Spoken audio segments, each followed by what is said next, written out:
अस्सलामुअलैकुम viewers and listeners. कुर्ब हक के सफ़र को जारी रखते हुए आगे बढ़ते हैं। बिस्मिल्लाहिर्रहमानिर्रहीम। नाश्ते से फारिग होने के बाद बहुत सारी काकियों का हजूम बाबा रहमतुल्लाह अलैह से मिलने आ गया। कमरे में अब खड़ा होना भी महाल था कि एक साहब दराज का काला लिबास पहने दाखिल हुए। कलंदर पाक रहमतुल्लाह अलैह की कदम बोसी के बाद वो नहायत मोहब्बत के साथ मुझसे मिले और तारुफ़ के बाद उन्होंने फरमाया, आइए सैयद साहब मेरे घर चलें, यहाँ तो खासा रश पड़ गया है। और वो मुझे अपने साथ लेकर रवाना हुए। अब दिन की रोशनी में मुझे बस्ती हमायतियाँ बाज़ार हुसन की गलियाँ देखने को मिली और चंद एक गलियों के बाद हम एक अहाते में दाखिल हुए और चंद कदम चलकर बरामदा आ गया और उन साहब ने जेब से चाबी निकाली, कमरा खोला, लाइट जलाई, AC चलाया और मुझे सोफ़े पर बिठाया। थोड़ी देर में एक काकी तशरीफ़ लाई तो मेज़बान ने इनका तारुफ़ करवाया कि ये मेरी बीवी हैं, इसी बाज़ार हुसन में रहती हैं। मैं एक सैयदज़ादा हूँ और यूरोप में मुलाजमत करता हूँ। ये कमरा मेरी बीवी का है। मैं जब भी पाकिस्तान आता हूँ यहीं आकर ठहरता हूँ, क्योंकि जिस बात से मेरी बीवी खुश है वही मेरी खुशी है। फिर उन्होंने बेगम को दूध पत्ती बनाने का कहा और मेरे साथ PTV के हवाले से गुफ्तगू शुरू की। मेरे एक दोस्त सीनियर साथी ताजदार आदल के वो दोस्त भी थे और यूं हम गुफ्तगू करते करते कलंदर पाक रहमतुल्लाह अलैह के मौजू पर आन पहुँचे। उनकी बेगम 2 प्यालियों में दूध पत्ती और बिस्किट ले आईं और अभी कलंदर पाक रहमतुल्लाह अलैह से तल्लक का जिक्र ही शुरू हुआ था कि कलंदर पाक रहमतुल्लाह अलैह दाखिल हुए और फरमाया, वाह सैयद, ठंडे कमरे में मौजें हो रही हैं। हम खड़े हो गए।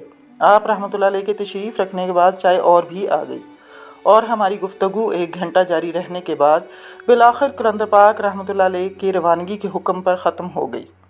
मैं जब वहाँ से पैदल निकला और गाड़ी तक पहुँचा तो इस तमाम राह में मुझे इन सैयद साहब की बातें और उनकी कमिटमेंट याद आई कि कैसे कोई किसी को अपनाता है फिर इस पर कायम रहता है और इस इस्तिकामत का तसलसल ही असल हुस्न है किसी भी ताल्लुक़ की मजबूती के लिए। मैं दिल ही दिल में इन सैयद साहब को सराहता रहा और हम बहावलपुर से रवाना होकर मुल्तान की जानब चल पड़े। एक बात का तज़किरा करूँगा कि मैं कुछ भी सोचता कलंदर पाक रहमतुल्लाह अलैह का रुख किसी भी जानब होता, वो ज़रूर मुझसे फरमाते कि सैयद क्या सोच रहे हो, और उस ख्याल का ख़ुद ही तज़किरा फरमाते। तो अब मुझे भी ये खौफ लाहक हुआ कि उनके सामने हर किस्म की सोच पर पाबंदी लगाई जाए, क्योंकि यूँ आप गैर हाजिर हो जाती हैं और मुर्शद के ख्याल से निकल कर जो बेअदबी होती है वो बहुत नुकसानदा है। इंसान रुक जाता है और गैर का ख्याल आपको हक़ से महरूम कर देता है। यही तो वो चीज़ है जिसका आप रहमतुल्लाह अलैह ने हुक्म दिया कि कोई तुम्हें देख रहा है, जब यह ख्याल पक जाए तो तुम ज़ाहिर से बेपरवाह हक़ के करीब हो जाओगे। चुनांचे इसी सफ़र के दौरान जिस बात ने मेरे अंदर क़ुव्वत पकड़ी वो यही थी कि किसी चीज़ के बारे में नहीं सोचना, सिर्फ मुर्शद के ख्याल में ही रहना है। 2 घंटे सफ़र के बाद हम मुल्तान पहुँचे। मैंने ड्राइवर को कहा कि वो हमें कैंट में सिल्वर सैंड होटल ले जाए। इस होटल के मैनेजर नवीस साहब थे जो एक हंसमुख और प्यारे इंसान थे और उनसे मेरी दोस्ती मेरे एक बरखुरदार यूनुस सुहेल साहब की वसातत से हुई और इससे पहले मैं, मेरी बेगम और बेटा यहाँ क़याम कर चुके थे। मुल्तान के लोगों ने एक ज़माने में मेरे एजाज़ में एक तकरीब भी मुनअक़द की थी। ये उन दिनों की बात है जब मैं ड्रामे के हवाले से एक मशहूर प्रोड्यूसर था।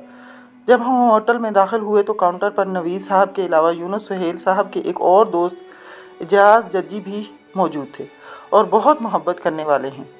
जब उन्होंने मुझे देखा तो तेज़ी से मेरी तरफ आए। मैंने कलंदर पाक रहमतुल्लाह अलैह से उनका तारुफ़ करवाया। उन्होंने जल्दी से एक कमरा खुलवाया और AC चलाकर खाने के इंतज़ाम में लग गए। दोनों दोस्तों ने कलंदर पाक रहमतुल्लाह अलैह की खिदमत भी की और खाने के बाद आप रहमतुल्लाह अलैह के पैर दबाते रहे। इस दौरान उन्होंने कलंदर पाक रहमतुल्लाह अलैह से दुआ की दरख्वास्त भी की।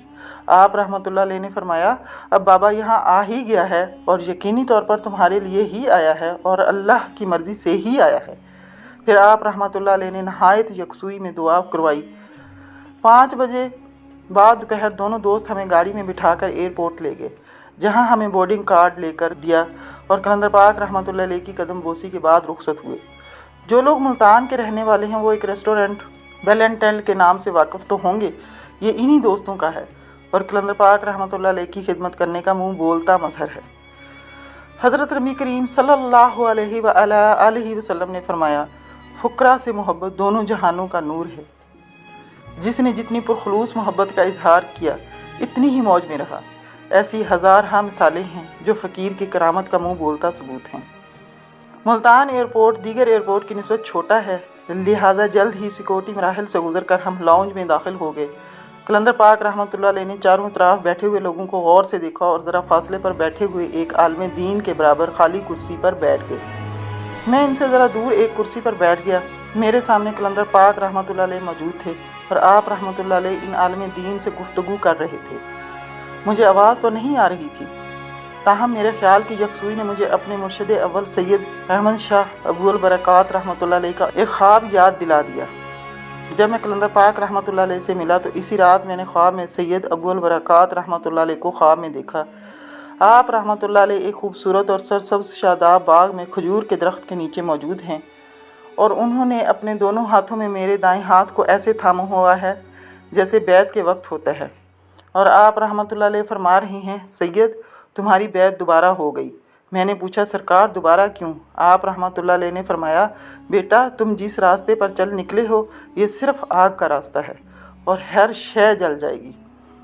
میں تحیر کے عالم میں سوالیہ نشان کی علامت بنا صرف انہیں دیکھتا رہا، گویا مجھے سمجھ نہیں آ رہی۔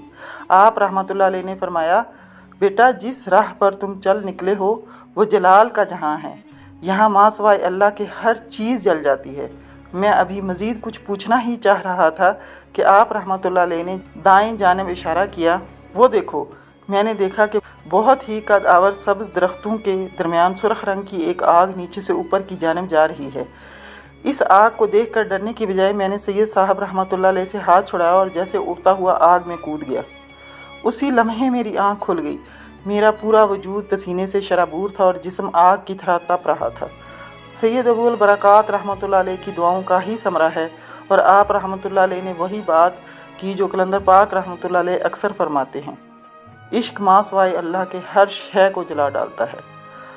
سید ابو البرکات رحمۃ اللہ علیہ کا مزار مبارک لاہور میں پائلٹ ہوٹل کے بالمقابل مرجع خاص و عام ہے۔